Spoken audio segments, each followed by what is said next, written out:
Isang magandang araw sa inyong lahat. Konnichiwa!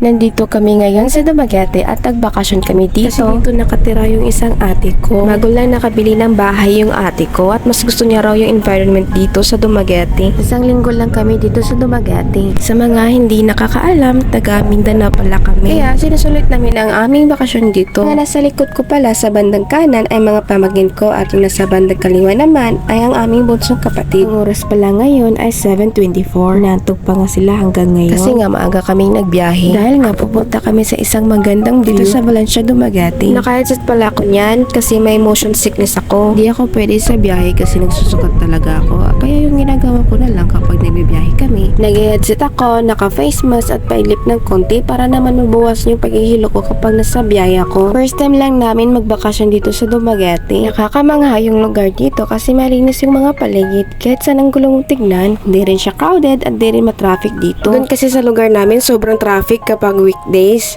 Pero dito sa Dumaguete, maaliwalas talaga siya. Marami daw ditong magagandang views, sabi ng ate ko. Kaso medyo malayo daw konti yung destinasyon. Taga-Dawin kasi yung ate ko, kaya hindi sentro ng syudad siya nakatira.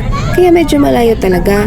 Yung pupuntahan pala namin ay tinatawag na Forest Camp. Naka-Google Map pala ko niyan. Tinitignan ko kung gaano kalayo yung pupuntahan namin. So yung nasa Google Map, nasa 31 minutes yung estimating time ng biyahe from Dawin to Forest Camp. Consistent naman talaga na medyo malayo siya konti. Habang busy ako sa pag-video, busy rin yung mga kapatid ko sa pag-uusap.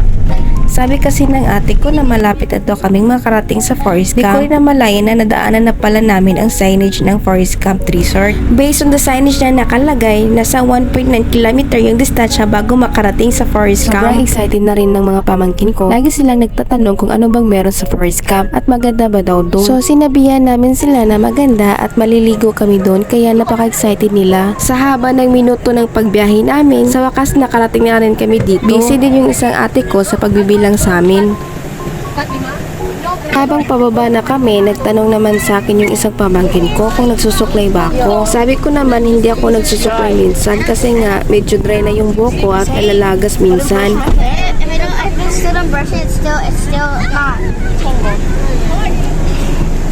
So nandito na nga kami, legit na sobrang ganda dito. Kung naghahanap kayo ng peaceful at nature yung ambience, highly recommended talaga dito. Mapa family outing man or mapa barkada outing. Sulit na sulit yung pagpunta nyo dito sa Forest Camp. Marami daw turistang pumupunta dito dahil sa taglay na kagandahan at malamig ang kapaligiran. Dito lang naman sa Valencia, Negros Oriental yung location ng Forest Camp. Madali lang din kabisaduhin itong lugar na to dahil sa hindi nakapasikot-sikot yung mga daanan. May mga signage rin na makikita mo bawat kanto dito, kaya di ka malilito sa mga daan. Habang kumukuha ako ng video, naririnig na namin yung agos ng batis kahit nandito pa lang kami sa main entrance. Dito naman sa reception area, pala static at nature yung design, pang Instagrammable talaga siya. Say hi to my vlog, Lilo.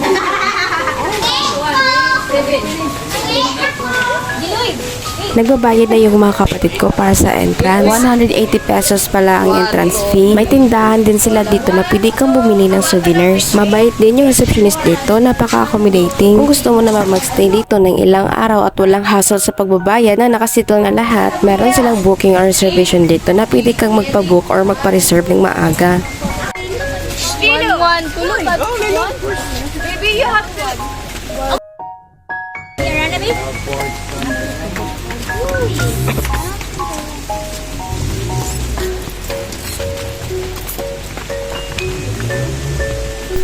Pupunta na kami sa lugar kung saan makikita namin ang batis at mga cottage para makarelax na rin kami. Habang nilalakad namin ang daanan dito, makikita mo talaga na halos mga halaman ang nasa paligid. Ideal type para sa mahilig mag-camping. Baka nature niya at maririnig mo rin ang mga huni ng mga ibon. Kung pupunta kayo dito na walang dalang pagkain, walang problema dyan. May restaurant din sila dito para sa mga gustong kumain. Sa bandang kaliwa naman ay may fish pan din sila dito. Nag-enjoy din kami sa panonood ng mga isda dahil sa sobrang laki at ang daming barya. Gusto nga rin ng mga pamangkin ko na magulog ng mga barya sa fish pan.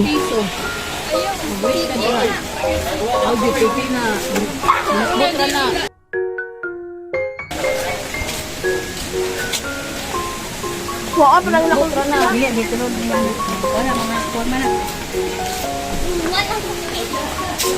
Wala, kasi pala ano? Wala na.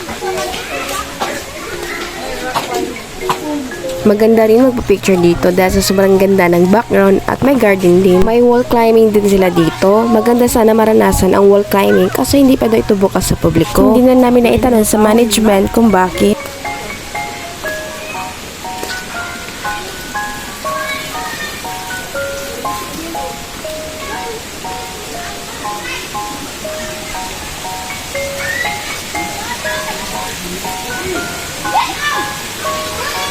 So ito pala yung kawa na pwede mong ibabad yung sarili mo sa kawa kapag gusto mo ng medyo mainit na tubig. Tinatawag nila itong kawa hot bath. Effective din ito pagpatanggal ng stress sa katawan. Nakaka-relax yung tamang init ng tubig. Pero nasa kabila daw yung kawa na sinasabi nila.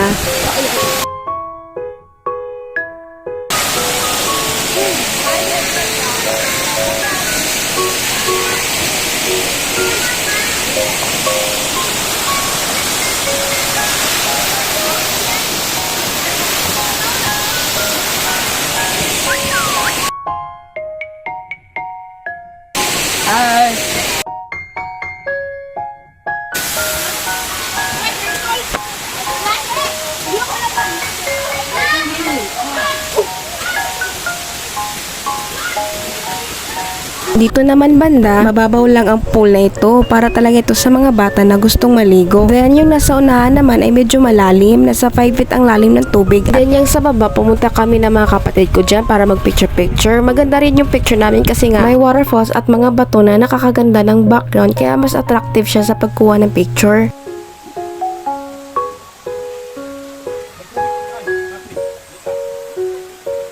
Kumakain na pala yung mga kapatid ko at mama ko dahil raw nagutom sila sa biyahe papunta dito. Ang maganda din dito sa Forest Camp Nature Resort ay malamig ang lugar kung saan pwede kang magbabad sa tubig lalo na kapag mainit ng panahon. Kung sakaling bumisita kayo sa lugar na ito, inirekomenda ko na mas mabuting pumunta kayo dito ng maaga upang makapaglaan kayo ng oras para maglibot at mamangha sa mga paligid. Pati ang ganda ng lugar na ito ay talagang nagpaparamdam sa iyo na ikaw ay talagang nasa isang tropical na lugar na perpekto para sa tag-araw. Pati na rin ang swimming pool, idagdag sa pangkalahatang kagandahan ng tropical na resort.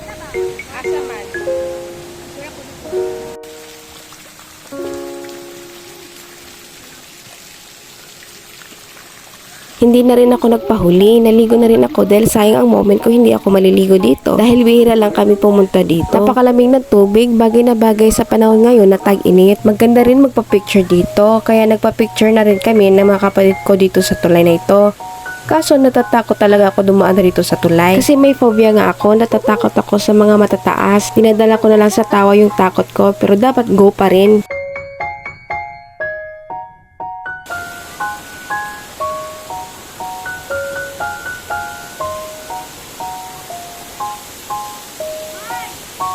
Yana.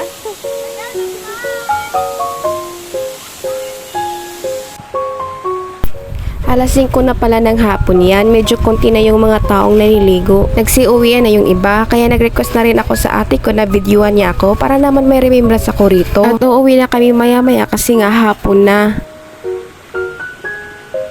Uuwi na kami dahil malapit na dumilim at napagod na rin kami sa paglalangoy kanina. Sobrang na-enjoy rin kami ng pamilya ko sa family bonding namin dito sa Forest Camp. Sa mga balak pumunta dito, wag na kayong magdadalawang isip, bumisita na kayo dito. Ang masasabi ko lang, sulit yung pagpunta nyo rito. So, video muna ako sa sarili ko habang naglalakad papunta sa labas. Hanggang dito na lang yung vlog ko sa Forest Camp. Sana nag-enjoy kayo sa panonood ng video na ito. Kung gusto mo makita ang mga susunod kong upload, please subscribe my YouTube channel at i-like ang video na to para naman ma-update kayo sa mga next video ko.